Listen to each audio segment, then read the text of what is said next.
An elderly disabled woman who lived alone in Rockcastle County is murdered, and police continue their investigation. An investigation is underway after a child was killed in a house fire in Laurel County. Police have made an arrest in a Scott County hit and run that killed a 20-year-old. Tracking, alerting, protecting. This is WKYT News at 5. Good afternoon. 2 people are now in police custody in connection to the murder of an 86-year-old Rockcastle County woman. Deputies discovered the body of Mary Hinton overnight after a welfare check at her Red Hill Road home in Livingston. This afternoon, following the search of a wooded area, state police took 2 people in for questioning. WKYT's Phil Pendleton has been tracking the developments in this case. He's in Rockcastle County with our top story at 5. I'm on Copper Creek Road in northern Rockcastle County. Now, the murder of Mary A. Hinton happened south of here in Livingston, but police tell me their investigation brought them here, where they took 2 persons of interest into custody. The 2 are being questioned after police say the 86-year-old woman was found dead about 11 o'clock Tuesday night at her home on Red Hill Road in Livingston. A deputy doing a welfare check found the elderly woman inside. Her family says Hinton was caring, kind, and would open her door to just about anybody. And now they wonder if that act ended her life. We want him brought to justice, but Mary would probably be the first one to say, "I forgive you." Mary would have been the very first one to say, "I forgive you," but she would also be the very first one to tell them about their need for Jesus. And again, the people they say they are questioning are right now only considered persons of interest. Apparently, they were taken to the Kentucky State Police post in London for questioning. We're going to have a lot more on this coming up at 6 o'clock. In Rockcastle County, Phil Pendleton, WKYT. Relatives tell us that funeral arrangements for Hinton are still being worked out at a Mount Vernon funeral home. We are tracking a tragic story out of Laurel County. A young child died this morning in a fire near the East Bernstadt community. Fire officials say that 8 people were inside the home on US 25 when it caught fire, and all but the child were able to escape. As WKYT Sam Smith tells us, neighbors tried to reach the child, but they say the fire was just too intense.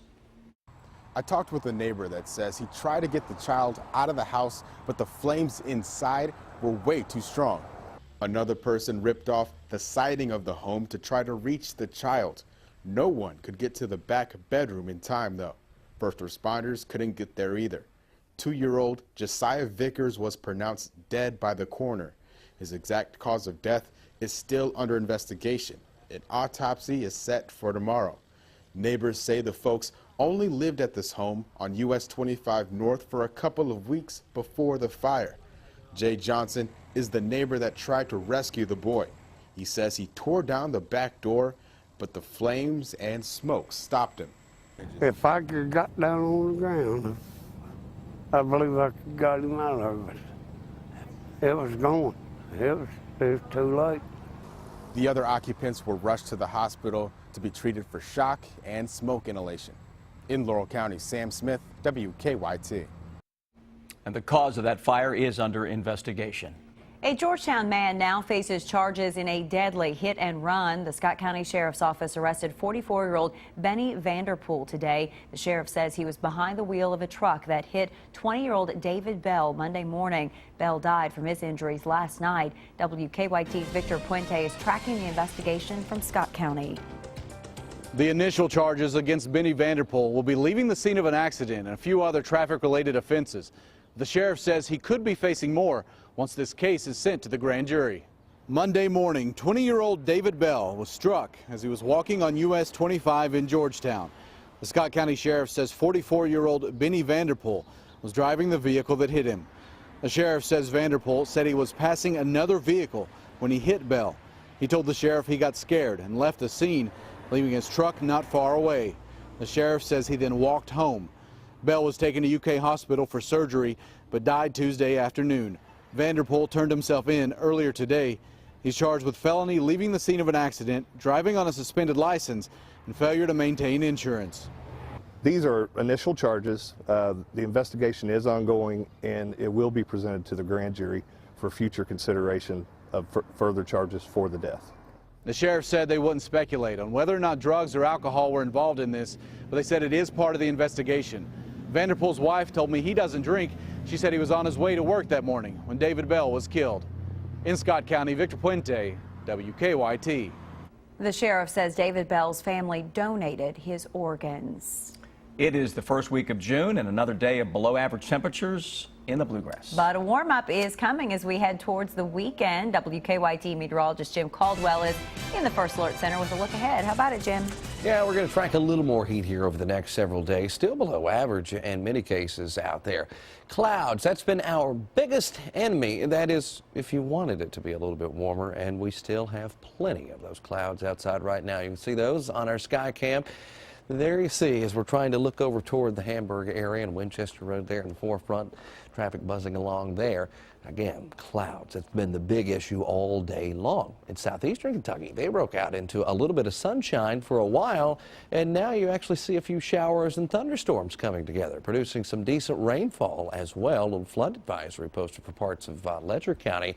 You can see they're coming in from our southeast, so they're tracking more toward the northwest, which is just an odd setup. But we have an area of low pressure down to the south that's also spinning them in this direction. So that's why you're seeing that type of setup. Now, as we look ahead over the next few days here, we're going to notice a couple of things. Showers and thunderstorms will be with us. They're going to be with us Thursday, Friday, Saturday. But another thing will be the fact that we'll watch the temperatures go up a little bit and the humidity levels will start to increase as well. So as you look at Friday and especially into Saturday, this is when I think it starts to get more so on the muggy side. The overall threat the next few days stays on the low side, but it just gets a little more uncomfortable in between some of those showers and storms. So if you thought it was uncomfortable out there at any point today, it gets a little worse tomorrow and even worse on Saturday. We'll take a closer look at all of this coming up for you in just a few minutes. All right, Jim, thank you. The man suspected in the disappearance of a 2-year-old is expected to answer to those charges. Our county-by-county coverage begins in Barron County. Anthony Barber is facing charges after police say he forced a woman to drive him to an unknown location. In a release sent out this week, the office of the Barron County Commonwealth's attorney said they now plan to present charges against Barber in the death of Laney Wallace at the next grand jury meeting. Barber's next scheduled court date is a pretrial conference on July 6th. A Central Kentucky community came together to raise thousands of dollars for the family of a young girl killed in a crash. 13-year-old Emily Sams died on Memorial Day weekend when the truck she was in crashed on I-64 in Scott County. Last night, dozens of people came out to the Papa John's in Paris, where the store donated 100% of its carry-out sales to the Sams family. Today, the store manager says more than $7,700 was raised. And in Letcher County, Kentucky State Police are searching for a man who robbed a convenience store. Police say a masked man entered the Isom Double Quick just before 4 this morning and demanded cash from the clerk. It's not clear if a weapon was used. Police describe the suspect as about 5'9" and 150 pounds. No one was injured. Well, the season is still 3 months away and the game nearly 6 months away, but it's never too early to start talking about the Cats and the Cards. Today, UK coach Mark Stoops and U of L coach Bobby Petrino met for the annual Governor's Cup luncheon. Our Rob Bromley joins us early with our Big Blue coverage. Hi, Rob. Hello, UK's Mark Stoops, U of L's Bobby Petrino getting together for the annual Governor's Cup luncheon in Frankfort. And as you said, Sam, this year the event about 6 months before the game is played. Louisville's won the last 4 in the series. The game is November 28th in Commonwealth Stadium. Both coaches talked optimistically about their teams and both love this rivalry. You know, we need to do our part at Kentucky.